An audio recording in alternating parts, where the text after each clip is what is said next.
House and lot for sale in Manila.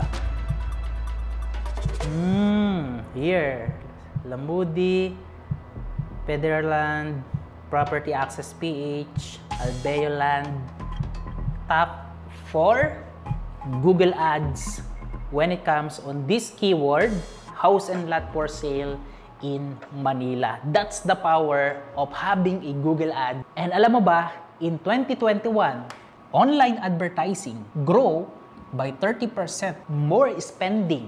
So umabot siya ng $228 billion.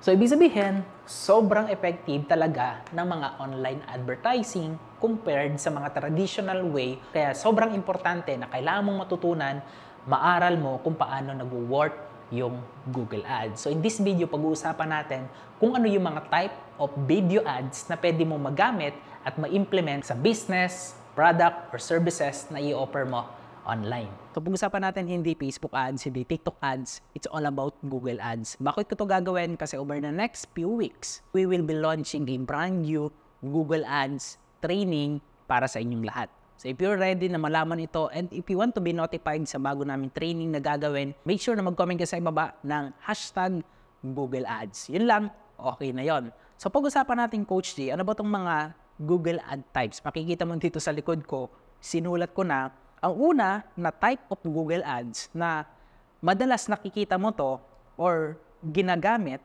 or ginagawa is yung tinatawag na search. Okay? Ito yan, search. So yung search na to, saan siya best?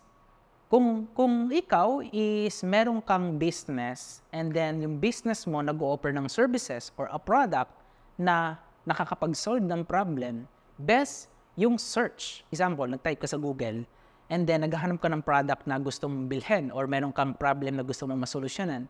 So every time nagtatype ka sa Google, may nakikita ka doon ng sponsored ads. Kahit na hindi naman product or services, best din to kung nagbebenta ka or nasa real estate ka.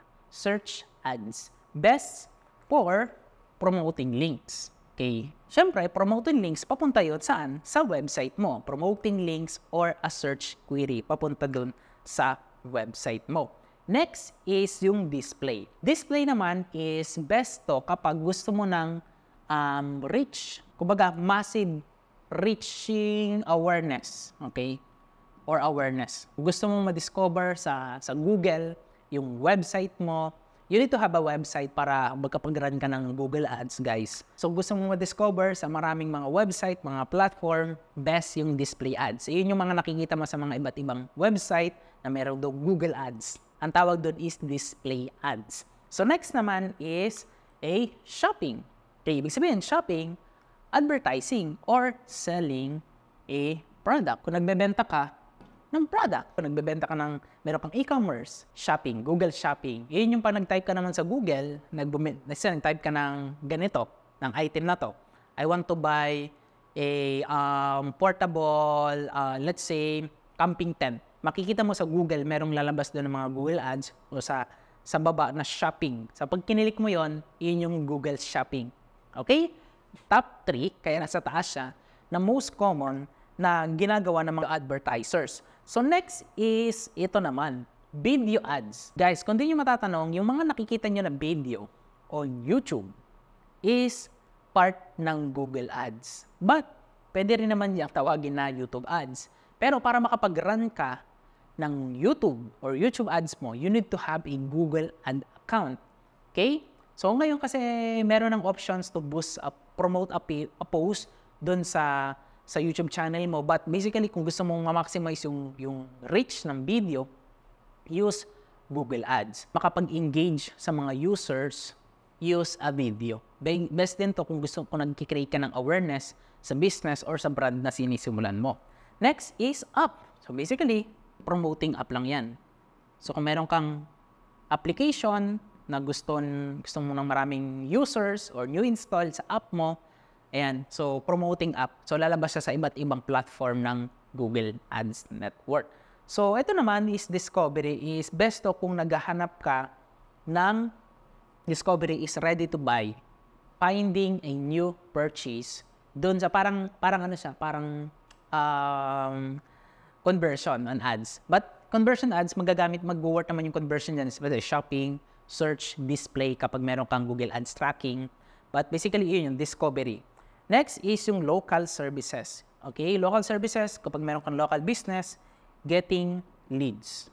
Okay, local services, kung gusto mong ma-discover yung mga business mo, local services mo, ma-reach yung maraming tao, you can try yung local services ads ng Google. Ito, I tried din ito. Ito naman is a performance max and an AI-driven campaign.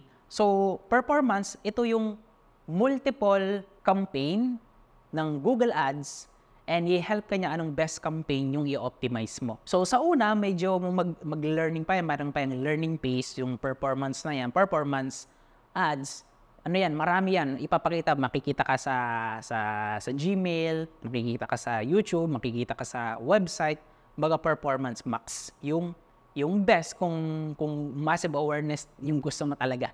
Makikita mo, ginagamit ito ng mga banks, mga big company, giant businesses, yung performance max. Nakikita mo sila kung saan-saan. Diba? Nakikita mo yun sa email mo. Next is a smart and goal-centered cross-channel campaign. Ayan. Goal-centered naman to. So guys, kaya ko na-share sa inyo to guys. Yun nga, kanina sinabi ko sa inyo, we will be launching a brand new training. Hindi ko to ma-share sa inyo in one video. So sobrang dami nitong kailangan nating pag-usapan. So gagawa kami ng training, Google Ads training. Kung di ka pa nakapag-comment, hashtag Google Ads sa ibaba ng video na to. Pag-uusapan natin kung paano mo isa-set up step by step yung Google search mo, video, okay, display, shopping, okay, discovery, and performance.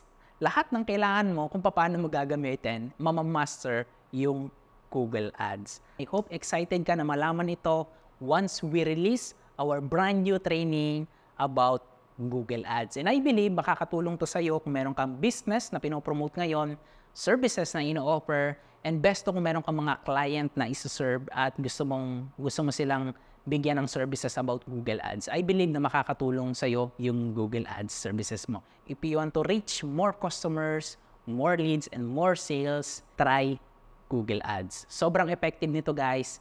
I promise you. So sa mga training natin, hindi lang ako yung magtuturo dito guys. Meron tayong kasamang special coach na magtuturo kung paano natin magagawa na isa-set up yung Google Ads para sa business mo. This is Coach Jay. Thank you so much for watching this video and magkita-kita tayo inside the course.